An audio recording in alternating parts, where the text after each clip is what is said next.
Hello and welcome to CIPRtv, brought to you by Marketers 4DC. I'm Philip Sheldrake. In this show, we're looking at the latest developments in social media, specifically relating to internal comms. In public relations, it's sometimes too easy to forget that actually the internal audience, the employees, are the greatest, the best asset in the business. And it's important to ensure that they're kept informed, that they can communicate and collaborate amongst each other, sharing the good and the bad news, of course. And with the rise of social media tools and, one hopes, associated strategies, organisations have new ways in which to organise this communication. Basically, it's giving a voice to employees that maybe they didn't have before this wonderful technology. Now, to discuss the role, I'm delighted that in this studio today we have Mike Grafham, Head of Customer Engagement at Yammer, and Jenni Wheller, who's an internal communications and social media strategist. Jenni and Mike, welcome. Hi. As usual with CIPRtv, we're giving you the chance to join in the discussion. So you have a question you'd like to put to Jenni or Mike, you can use the submission box on the page right now if you're watching live, or tweet questions using the typical hashtag that we always use, #CIPRtv. Right, let's get going. Jenni, I guess I should come to you first. Now then, set the scene. What are some of the biggest challenges that you find in internal comms in 2012? I think some of the biggest still remain some of the challenges we've often had. So I think often where we sit in the organisation, people still struggle with whether we should be HR, marketing, and how aligned we are to the board. And more, I think social tools are becoming quite a challenge in how you embed them within your current strategy and how you use them. And that hasn't really moved on in the last sort of 5 years. So I think it's still something, obviously, a very hot topic. Is it a bit of a deadlock? Is it just not quite knowing what to do because it's so new? I think it's understanding how you mix it in with your other tools, how social you go. I think there's quite a lot of different elements to social, and how you really sort of put it all together and what's right for your organisation. So from a Yammer perspective, that sounds like that could be your elevator pitch. It could, quite possibly, yeah. I think when I'm from talking to internal communicators, I think that one of the challenges is that there's so many more different channels for communicating through. You've got Twitter and Facebook out externally. You have things like Yammer and other channels appearing internally, and really the role of the communicator I think is evolving to a point where you'll look to as the person to try who is there to try and make sense of all of that on behalf of the people within the organisation. So that's a real challenge that we try and help our customers with. And Jenni, there's this movement called BYOD, bring your own device to work. And apparently having your own device is superior to the one you used to be issued with. Apparently. And of course, an employee at home is used to wonderful social networks, Facebook, Twitter, blogging. Do you find that they're the ones screaming out for the equivalent at work, or is it more a case of the internal communications experts saying, hey, well, it's working out there, we'll be the ones to drive it internally? I think it depends on what organisation you're in. I think everyone's different. I think every tool is different depending on where you are. And while some people are very social and very active on their iPhones or Android devices, they don't want to be social internally. So why give them the tool if actually they see that as a very external part of their life and they don't want to have a dialogue with the business?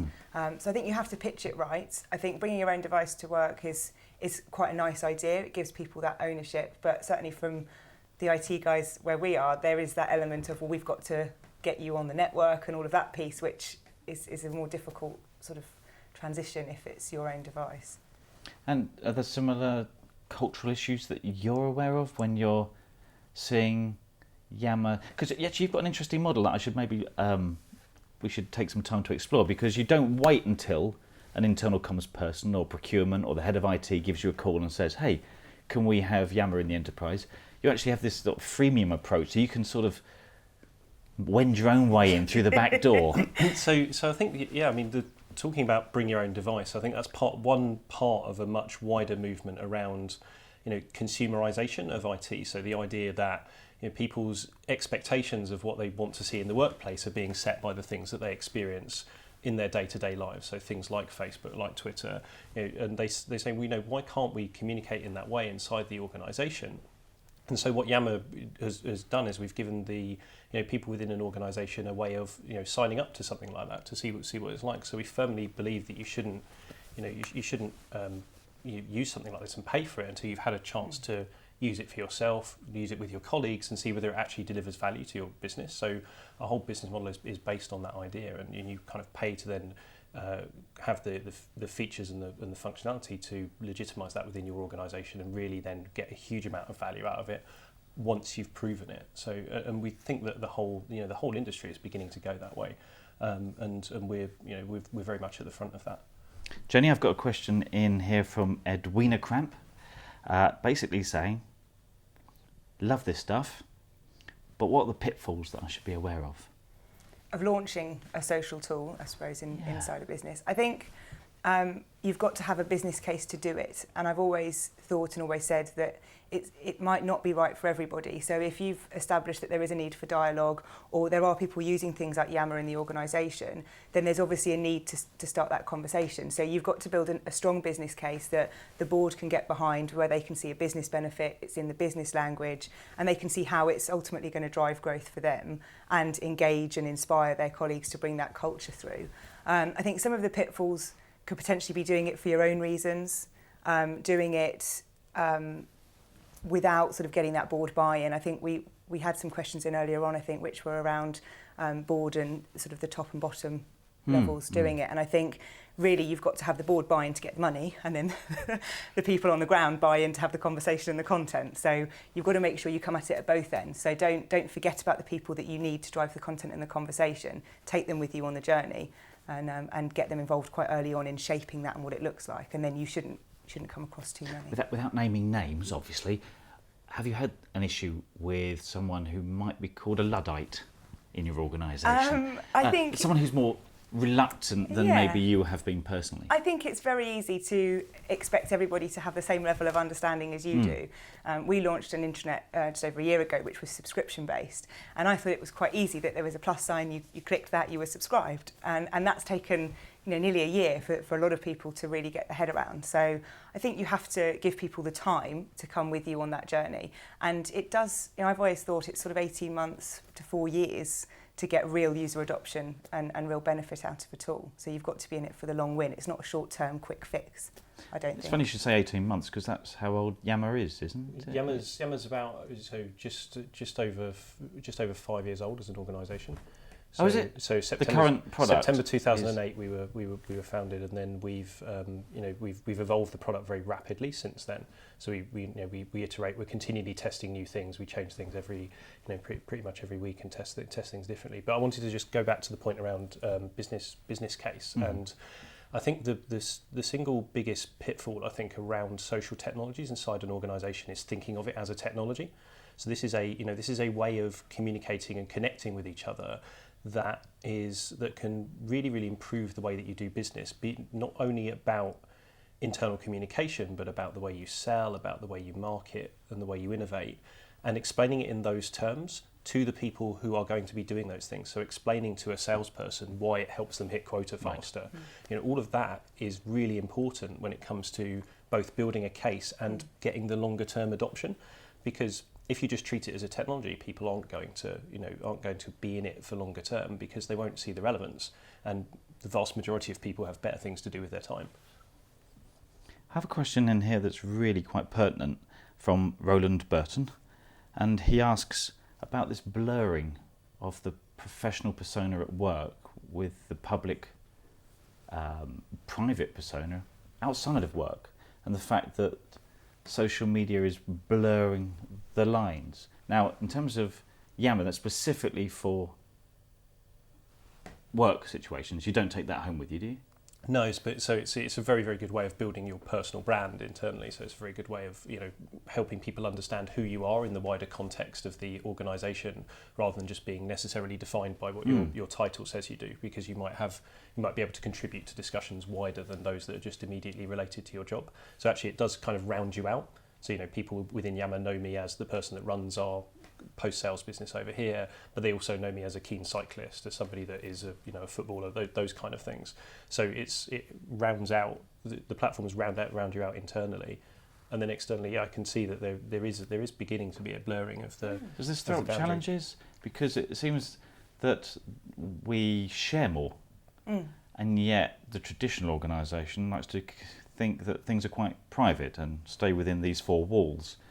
But if we're encouraging people to share at work and they have been sharing outside of work, do you ever see situations, Jenny, where maybe they overshare something that you would rather had stayed literally within a Yammer environment, a closed environment that hadn't therefore leaked out into the big wide world? I don't think so. I think, being a comms professional, I think, and certainly in internal comms, you have to consider all of the external implications of anything you say internally. It's no different from somebody forwarding on an email to somebody external than it is to somebody tweeting about it rather than putting it on their internal social tool. So I think anything that we put out internally would be not necessarily appropriate to go externally, but if somebody was to talk about it, you wouldn't necessarily sort of wrap their knuckles for it, because you have to expect that level of dialogue does happen. I think there are cases where people may interact on social tools outside of work and bring work outside, and that sometimes isn't appropriate, or bring personal lives into work, which can sometimes be a bit difficult. But I think you've all got to manage your own social networks how you wish. I have Facebook, and that's for me to share with my friends, and I have Twitter, which is more of my professional side. So I think you personally have a responsibility to manage that. Yeah. So we're just over halfway through the show. Should remind you, if you'd like to pose a question or just follow the thread online, it's #CIPRtv. And I'm going to jump actually straight to another contribution from the big wide world out there. Jonathan Fitzgerald has asked, how do you know when it's going well in terms of consistency, in terms of the quality of the uptake of tools like Yammer? How do you assess that? What does success look like? I was having this conversation with somebody just before I came here, actually. I think, to me, the success you can define really simply as if you ask an average person within your organisation how this way of communicating is adding value to their working day, they can tell you in terms that are relevant to their job. That's the ultimate measure of whether this thing is actually being successful for you. I think a lot of people fall into the trap of trying to measure that in terms of numbers of messages or like numbers of likes and things, and it's actually about whether you are delivering value in terms that the business understands. So for everybody from the executives downwards is bought into the fact that this is actually adding value to what you do. So you can describe it in terms of more sales or whatever it is your business does. So I think the man on the street opinion is hugely valuable. And did you set objectives for your use of social media tools?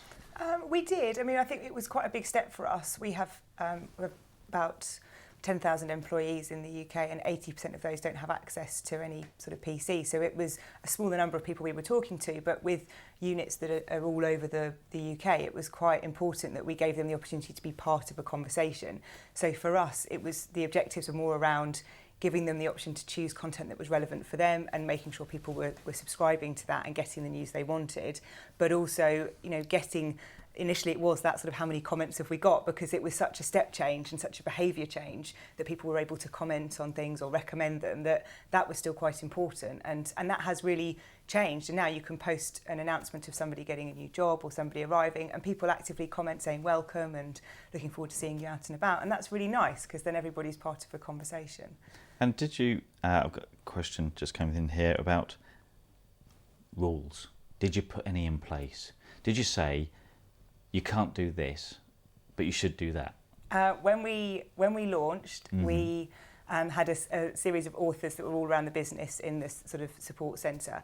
All of their content had to be approved before it went live, which was very rigorous. But that was a lot to do with the education of sort of language, styling, tone of voice, what we were trying to achieve from the internal comms function as a whole. That quickly, went away, and people just post content now and as they do. But we had sort of just general styling guidelines, and sort of with comments that were posted, you can't delete comments. Everyone's allowed an opinion unless it's offensive or rude, then it would be removed. But and did you get much offensiveness? No, we had a few people rudity? delete the odd comment or ask for comments to be deleted because they might have been perceived as negative. But we said no, you have to answer them, or say you'll answer them on an email and take it offline if you're not comfortable, and had those things. But it was generally, this is.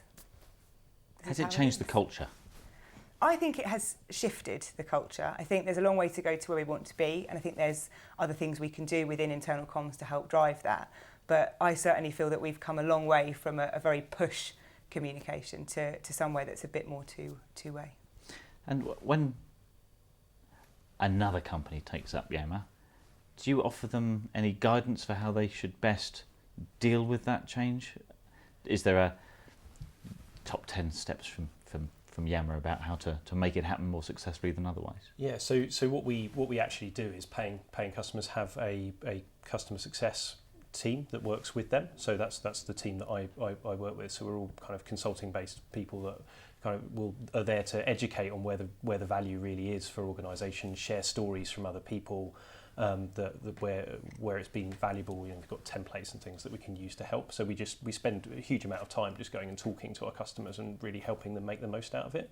I think back to the point about usage policy, I think that, you know, the one of the most effective ones I've seen is one that just said, don't do anything that would make us have a usage policy. That's it, you know. So like really simple guidelines that are there to enable people rather than give them a big list of things that they can't do. To liberate them. Well, your aim is to just encourage. Your aim is to encourage people to contribute, and you've never really encouraged people to contribute by posting a big list of things you can't do, because then people just fixate on that. So, you know, and it's the single biggest concern we get before projects start, and it almost never manifests itself in real life because people don't go to work to get fired. Yeah. You're right. Actually, when we had launched comments for the first time, a lot of people said, "Oh, you know, can we turn that off? I don't want people commenting on what I'm saying." And there was this real worry about it. But actually, once you start, it just becomes quite natural, and people are quite comfortable. I think the fear is worse than actually doing it. When you do it, you know, it's not as scary as people might think it is. And they're only commenting somewhere else. Yes, exactly. Around the water cooler, Yeah. in an analogue format. So, but I guess digital means that it's there, it's everlasting. But it's never anonymous. But it's also never anonymous. And So if you can join the conversation, have regard for your personal reputation, you're not going to start flaming in an internal social media. But sometimes you might have quite a valid, you know, almost negative comment that should be heard, and then you've got the dialogue and the conversation that everybody can then see, and it makes for a very open, transparent communication process, which I think can only be a good thing. Now this is a hot space. We've got Tibber from Tibco, we've got Chatter from Salesforce. You guys are now part of the Microsoft family. yes. Now this is not the place to do a vendor comparison, and I'm not asking you to critique your competition out there, but if there were one or two things that you think sets Yammer apart from the competition, how do you pin your flag to the mast? So I think we're very, very focused on engagement of people. So, you know, we build for things that are straightforward to use, very engaging, and have been tested to be so. So, you know, that's one of the main things that drives us and drives how we develop. So we want to build something that people are, you know, encouraged to use at work, and they want to use it, and they understand how to use it, and nothing stops them technically from doing that. And so I think, you know, that focus is really something that differentiates us.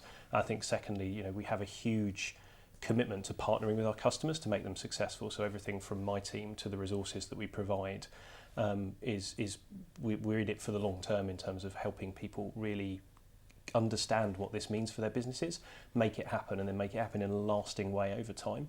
So we're totally committed to that approach. Of course, from a technical perspective, the largest social network in an organisation is typically email. Everybody knows about the Crackberry addict. You know, they've all got their heads down doing all their emails. I'd love to do some work, but right now I'm doing some email, and you can't do the two at the same time. Do you find, Jenni, that your email habits are changing, and that this is enabling productivity as well as effective communication? Yeah, I think email has got to change. It's got to evolve. I think it serves a great purpose, but I think now we can add more tools into the mix that allow for more sort of social collaboration within a business. The need for email will probably reduce, and more things will move over to more collaborative spaces. I mean, do you personally get enough email?